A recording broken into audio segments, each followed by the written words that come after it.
Hello student, कैसे हैं आप सब। एक बार पुनः शिव कोचिंग क्लासेस पर स्वागत है। उम्मीद करता हूं आप सब अच्छे होंगे, मस्त होंगे, बेहतर होंगे, आपकी पढ़ाई बेहतर चल रही होगी। क्लास 11th केमिस्ट्री में चैप्टर 2 चल रहा है। 2024 का नया सेशन स्टार्ट है, जिसके लिए एक अलग से प्लेलिस्ट बना दिया हूं। और आज के इस लेक्चर में आप लोग सीखने वाले हैं तरंगों का अभिलक्षण। आज का मेन टॉपिक है बच्चों, तरंग दैर्ध्य किसे कहते हैं, आवृत्ति क्या होता है, वेग क्या होता है, आयाम क्या है, तरंग संख्या क्या है। इन पर हम आपको थोड़ा सा आज डीप में समझाने वाले हैं, क्योंकि यदि आप इन्हें सीख जाओगे तो 12th क्लास में भी यदि इसका जरूरत पड़ेगा बच्चों तो आपको क्लियर रहेगा और बनेगा भी। फिजिक्स में भी इसका काम आता है, केमिस्ट्री में भी आता है, इसलिए आप लोगों को अच्छे तरीके से तैयार करना है, ठीक है। और साथ में आप लोग सीखोगे बच्चों विद्युत चुंबकीय विकिरण की तरंग प्रकृति। ये जो तरंग प्रकृति की व्याख्या किसने किया, तो मैक्सवेल ने इस सिद्धांत का प्रस्तुत किया बच्चों, ठीक है। मैक्सवेल साहब द्वारा, हमारे मैक्सवेल साहब थे जिन्होंने थोड़ा बहुत अपना सिद्धांत प्रस्तुत किया, ठीक है। मैक्सवेल का सिद्धांत है, ठीक है, सिद्धांत। इन्होंने अपने सिद्धांत में क्या बताया, हम तो ये चीजें चर्चा करेंगे ही, तरंग दैर्ध्य, आवृत्ति, वेग, आयाम, तरंग संख्या, लेकिन थोड़ा सा विद्युत चुंबकीय विकिरण की तरंग प्रकृति के बारे में मैक्सवेल का क्या सिद्धांत था। पहले नंबर में उन्होंने ये बताया था बच्चों कि जो हमारा ऊर्जा का उत्सर्जन होता है, जैसे हमारे पास कोई पदार्थ है और इसमें से ऊर्जा का उत्सर्जन होता है, तो जैसे हम इसमें मान लीजिए या तो बाहर से विद्युत धारा दे दें या तो इसे हम गर्म कर दें। हम इसे मान लो गर्म करते हैं, तो गर्म करते हैं तो कभी आप ऐसा देखना, कभी लोहे की भट्टी में देखना, लोहार के घर में जाओगे आप लोग, लोहे को गर्म किया जाता है और गर्म लोहे को बाहर निकालोगे तो ऐसे आपको लौ नजर आता है, बल्कि ये लौ नहीं है, ये एक प्रकार से विद्युत चुंबकीय विकिरण है। तो ऊर्जा हमेशा सतत रूप से, निरंतर रूप से निकलती है, जिसे हम तरंग रूप भी कह सकते हैं, ठीक है। अर्थात जब किसी वस्तु से ऊर्जा का उत्सर्जन होता है या किसी विद्युत स्रोत से ऊर्जा निकलती है तो वो विकिरण या तरंग के रूप में चलती है। ये किसने बोला था, मैक्सवेल साहब ने कहा था, विद्युत चुंबकीय विकिरण के बारे में बताया था। और उन्होंने क्या बताया था कि जैसे मान लीजिए कोई भी तरंग चलती है, विद्युत क्षेत्र और जो आपका चुंबकीय क्षेत्र होता है, इन दोनों से संबंधित होता है विद्युत चुंबकीय विकिरण। कैसे, हमारा मान लीजिए विद्युत क्षेत्र है, तो मान लीजिए ये हमारा एक माध्यम है, ठीक है। तो इस प्रकार से ये विद्युत क्षेत्र का रेखा है और फिर बच्चों इसके ही लंबवत एक और चुंबकीय क्षेत्र रेखा है और इन्हीं को हम बोल देते हैं विद्युत चुंबकीय विकिरण। तो इन्होंने दूसरे नंबर में बताया कि विकिरण जो है विद्युत और चुंबकीय क्षेत्र से संबंधित होते हैं। चूंकि ये विद्युत क्षेत्र मान लो तो ये आपका चुंबकीय क्षेत्र है और ये जो आपका विकिरण होता है वो तरंग संचरण के भी लंबवत कंपन करता है, ठीक है। तो हमेशा याद रखना, ये आपका विद्युत और चुंबकीय क्षेत्र दोनों का मिक्स रूप मैंने बताया कि विद्युत क्षेत्र चुंबकीय क्षेत्र दोनों एक दूसरे के लंबवत होते हैं। और जो आपका विकिरण चलता है, हमेशा विकिरण जो तरंग के रूप में चलेगा वो तरंग संचरण के लंबवत होता है, ठीक है। तीसरे नंबर में बताया था कि जो आपके विद्युत चुंबकीय तरंग होते हैं इनका वेग प्रकाश के वेग के बराबर होता है। और चौथे नंबर में बताया था कि इन्हें माध्यम की आवश्यकता नहीं होती, ठीक है। चलिए, यदि आपको नोट्स बनाना है तो आप लोग नोट कर लेना, या कि आपको यदि इसका हैंड रिटन नोट्स लेना है तो कॉन्टैक्ट नंबर मैं दे दूंगा 9685299149 है। 9685299149 इस नंबर पर आप कॉन्टैक्ट कर सकते हैं बच्चों, ठीक है। चलिए, यहाँ पर आप देखिए कि उन्होंने अपने सिद्धांत में प्रस्तुत किया कि ऊर्जा का उत्सर्जन किसी भी स्रोत से सतत रूप से होता है, निरंतर रूप से, विकिरण और तरंग के रूप में होती है।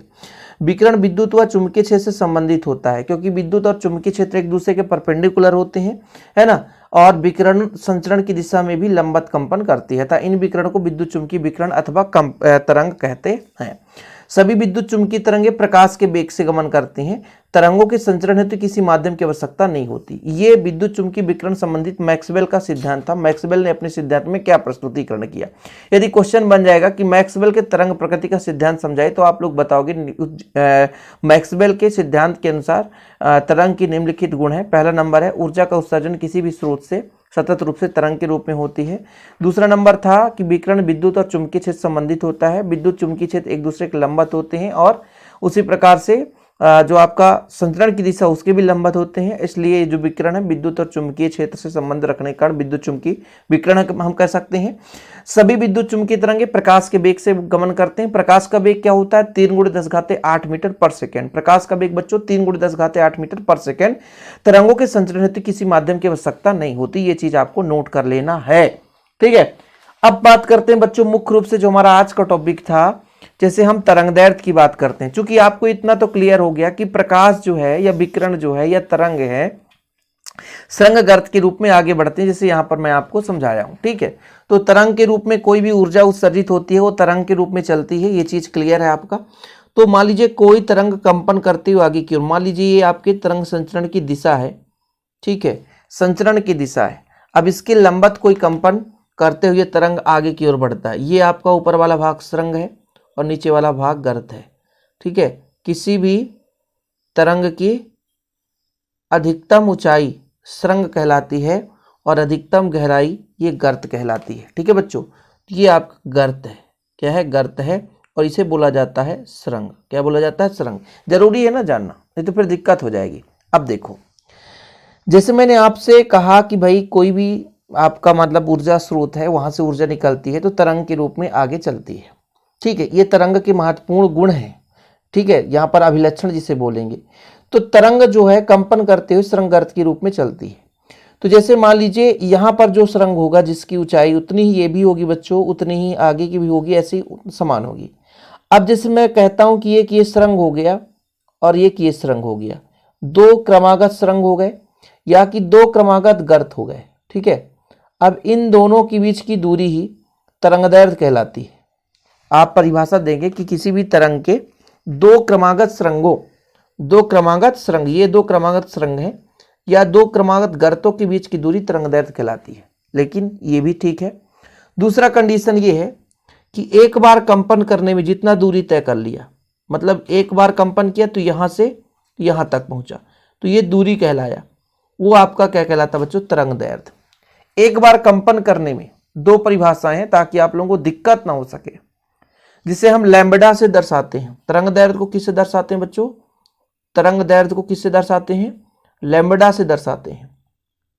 इसको व्यक्त करने के लिए एंगस्ट्रॉन का प्रयोग किया जाता है, जो कि एक एंगस्ट्रॉन होता है 10⁻⁸ सेंटीमीटर, और इसको मीटर में बदलेंगे 10⁻⁻10 मीटर हो जाएगा। ठीक है, तो आप लोग परिभाषा तैयार करेंगे, रटिफिकेशन की बात नहीं है। किसी भी तरंग के दो क्रमागत सरंग, दो क्रमागत सरंग या दो क्रमागत गर्तों के बीच की दूरी क्या कहलाती है? तरंगदैर्घ्य कहलाती है। या किसी भी तरंग के एक बार कंपन में जितना दूरी तय करना पड़ता है, एक बार कंपन यहां से लोग ले लो बच्चों, तो यहां से यहां तक चलेगा और यहां तक ही पहुंचेगा। एक बार कंपन में ही तो पहुंच रहा है। यहां से लेकर चलोगे तो यहां तक में एक बार कंपन कहलाएगा। मतलब एक बार सरंग और एक बार गर्त पूरा कंप्लीट हो जाए तो आपका एक कंपन हो जाता है। ठीक है, तो एक कंपन करने में जितना दूरी तय करा वो उसका तरंगदैर्घ्य कहलाया। पहला कंडीशन क्लियर है, कोई दिक्कत तो नहीं है। दूसरा, आवृत्ति के बारे में चर्चा करते हैं। आवृत्ति का मतलब ये है कि इकाई समय में, जैसे मान लीजिए आप एक सेकेंड में कितने बार आपका पहिया घूम रहा है, वो उसकी आवृत्ति है। एक सेकेंड में 10 बार पहिया घूम रहा है, एक सेकेंड में 15 बार पहिया घूम रहा है। उसी प्रकार से एक बार घूमने का मतलब एक बार सरंग और एक बार गर्त, ये आपका एक चक्कर कहलाता है। तो इकाई समय में कितने चक्कर लगाता है? मान लीजिए कोई तरंग है, बिल्कुल इस प्रकार चलती है, ऐसे ऐसे ऐसे ऐसे, इकाई समय में कितने बार ये कंपन करता है। अब ये चीजें आप लोग देख लोगे, किसी भी इलेक्ट्रिकल मशीन में देखोगे कि कितना तेजी से कंपन होता है, बहुत तेजी से कंपन होता है। ये तो आप लोग सोचो कि मैं एक बोल दिया तो एक सेकेंड हो गया, ऐसा नहीं है। एक सेकेंड में 10,000 20,000 बार कंपन करने की क्षमता होती है, बहुत ही तेजी से बच्चों। प्रकाश के वेग के समान ये चलते हैं, सोचो तो कितनी बार कंपन होगी। एक सेकेंड में प्रकाश का वेग 3 × 10⁸ मीटर जाता है, सोचो तो ये कंपन कितना होगा? बहुत ज्यादा, लाखों कंपन हो जाती है। तो इकाई समय में मतलब एक सेकेंड में कितने कंपन, मान लो 25 कंपन हो रहा है तो वो उसकी आवृत्ति 25 हो जाएगी। तो यदि कोई पूछेगा कि आवृत्ति की परिभाषा आप बताओ, सबको मैं आपको लिखाऊंगा, बिल्कुल निश्चिंत रहें। इसलिए तो मैं हमेशा यही चीज होता बच्चों कि मेरे चैनल में आप प्रॉपर रूप से नोट्स बना लेंगे। आप कहीं और से पढ़ें इससे मतलब नहीं है, लेकिन नोट्स यदि आपको प्रॉपर बनाना तो मेरे चैनल में आप किसी भी टॉपिक पर आओगे, बेहतर रूप से नोट्स मिलेगा। ठीक है, तो मैं आपसे आवृत्ति कहा कि एक सेकेंड में कंपनों की संख्या ही आवृत्ति कहलाती है, जिससे हम न्यू से दर्शाते हैं बच्चों, न्यू से। यानी आवृत्ति की जब बारी आती है तो हम किसे दर्शाते हैं? न्यू से। ठीक है, कोई दिक्कत तो नहीं है।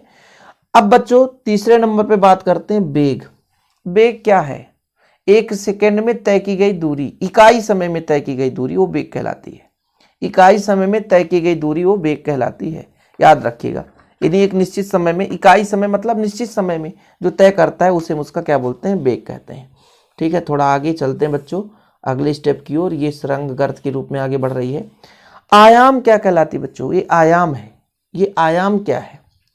मान लीजिए कोई भी तरंग सुरंग गर्त के रूप में चलती है, ठीक है, तो उसमें अधिकतम गहराई हो या अधिकतम ऊंचाई, जैसे मान के चलता हूं इसका ये सुरंग है, ठीक है, क्या है? सुरंग है। तो अधिकतम कितना ऊंचाई है, ये इसका आयाम कहलाता है। क्या कहलाता है? आयाम। क्या कहलाता है बच्चों? आयाम कहलाता है। जैसे यहाँ पे इसका क्या है? ये आयाम है, ठीक है। ये नीचे गहराई, ये भी आपका क्या है? आयाम है। कहने का मतलब किसी भी तरंग के सुरंग की ऊंचाई ले लें या गर्त की गहराई ले लें, चाहे गर्त की आप गहराई ले लो, ये गर्त है, गर्त की गहराई ले लो, आप गहराई ले लो, चाहे बच्चों इस सुरंग की ऊंचाई ले लो, दोनों के दोनों आपके आयाम को रिप्रेजेंट करते हैं। बीच बीच में कीड़े भी आकर के मजे ले रहे हैं, तो भाई इसको हम स्मॉल ए से रिप्रेजेंट करते हैं, ठीक है। इसके बाद आपका आता है तरंग संख्या। तरंग संख्या क्या कहलाता है बच्चों? कि प्रति सेंटीमीटर में तरंगदैर्घ्य की संख्या को, तरंग संख्या क्या बोलते हैं? प्रति सेंटीमीटर तरंग दैर्घ्य की संख्या को हम तरंग संख्या के रूप में व्यक्त करते हैं। मतलब ये तरंग संख्या न्यू बार बराबर 1/λ होता है, ठीक। चलिए अब इसकी परिभाषा फटाफट आप लोग तैयार करेंगे, फिर एक बार हम बात करेंगे इसके आवर्तकाल की। सबसे पहले मैंने कहा था तरंगदैर्घ्य की बच्चों। तरंगदैर्घ्य में मैंने आपको बताया दो क्रमागत सुरंग या दो क्रमागत गर्त के बीच की दूरी तरंगदैर्घ्य कहलाती है, इसे लैम्डा से दर्शाते हैं। इसका मात्रक जो है एंगस्ट्रॉन होता है, एंगस्ट्रॉम जिसे बोलते हैं, ठीक है, याद कर लेना आप लोग तरंगदैर्घ्य। या आप ऐसा भी कह सकते हो कि मान लीजिए एक चक्कर लगाने में, एक बार कंपन करने में कितना दूरी तय करता है, वो उसका बच्चों तरंगदैर्घ्य कहलाता है। आवृत्ति क्या है? 1 सेकेंड में कंपनों की संख्या, जिसे हम न्यू से प्रदर्शित करते हैं, जिसे हम न्यू से प्रदर्शित करते हैं, है ना। इकाई समय में कितना चक्रण कर रहा होता है उसकी आवृत्ति कहलाती है। ये परिभाषा लिख लेना, जिसकी आवृत्ति का मात्रक क्या होता है? हर्ट्ज होता है। क्या होता है? हर्ट्ज। आवृत्ति का मात्रक हर्ट्ज। वेग क्या है बच्चों? 1 सेकेंड में कितना दूरी तय करेगा, उसका वेग कहलाता है, जिसे सी से दर्शाते हैं। आयाम क्या कहलाता है? तरंग की सुरंग की ऊंचाई या गर्त की अधिकतम गहराई। तो आयाम की परिभाषा तो लिख लेंगे ना। आवर्तकाल क्या कहलाता है बच्चों? इसके बारे में मैंने नहीं बताया था कि जैसे मान लीजिए कोई तरंग जो है सुरंग गर्त के रूप में कंपन तो करती है, और मैंने कहा भाई साहब कि एक कंपन में जितना दूरी तय करता है उसको हम क्या बोलते हैं? उसका तरंगदैर्घ्य करते हैं, ठीक है। लेकिन एक कंपन करने में नहीं, एक बार ये चक्कर लगाने में कितना समय लगाता है, ठीक है, वो आवृत्ति का व्युत्क्रम होता है 1/T। आवृत्ति बराबर 1/आवर्तकाल होता है। मतलब एक कंपन करने में जितना समय लगेगा वो उसका आवर्तकाल कहलाएगा। यानी एक बार चक्कर लगाने में, जैसे पहिया एक बार घूम गया तो कितना समय लगा, वो उसका आवर्तकाल कहलाता है। फिर तरंग संख्या। तरंग संख्या को प्रति सेंटीमीटर में तरंगदैर्घ्य की संख्या के रूप में व्यक्त किया जाता है। इसकी कोई परिभाषा नहीं है, लेकिन फिलहाल बच्चों जितना ये मैंने परिभाषा कराया है ये काफी महत्वपूर्ण है, आगे भी चलकर काम आएगा। फिर से एक बार रिवीजन करते हैं फटाफट। सुपर फास्ट रिवीजन हमारा रहेगा। यहाँ पर आप देखेंगे सुपर फास्ट कि भाई तरंगदैर्घ्य क्या कहलाता है? कोई भी तरंग सुरंग गर्त के रूप में चलती है तो दो क्रमागत सुरंग या दो क्रमागत गर्त, ये आपका क्या कहलाएगा? तरंगदैर्घ्य, ठीक है, क्लियर। आयाम क्या है? अधिकतम ऊंचाई या अधिकतम गहराई ही आपका आयाम है, ठीक बच्चों। अगले नंबर पे आपका आता है आवर्तकाल। एक कंपन करने में जो समय लगता है, एक कंपन करने में जो समय लगता है वो उसका आवर्तकाल है। क्या है? आवर्तकाल। इसके बाद बच्चों आवृत्ति में आपसे पूछूं तो आप बोलोगे कि इकाई समय में कितने बार कंपन करता है। इकाई समय में कितने बार कंपन करता है? 10 बार कंपन करेगा तो 10 आवृत्ति, 20 बार कंपन करेगा तो 20 आवृत्ति। इसके बाद आपका आता है वेग, जिसे सी से रिप्रेजेंट करते हैं। 1 सेकेंड में कितना दूरी तय करा, 1 सेकेंड में कितना दूरी तय करा, वो उसका वेग कहलाता है, ठीक। तो आप लोग तैयार कर लेंगे। उम्मीद करता हूँ वीडियो पसंद आएगा। पसंद आए तो प्लीज लाइक करके शेयर कर देंगे। यदि इसका नोट्स लेना तो कॉन्टैक्ट नंबर मैं एक बार फिर से दे देता हूँ आपको, 9685 29 91 49, 9685 29 91 49। इस नंबर पर आप कॉन्टैक्ट करके नोट्स ले सकते हैं। आज के लिए इतना ही बच्चों, मिलते हैं वीडियो के साथ। डिस्क्रिप्शन पे ऐप का लिंक होगा, वहाँ पे ऐप के साथ जुड़ सकते हैं। जय हिंद, वंदे मातरम।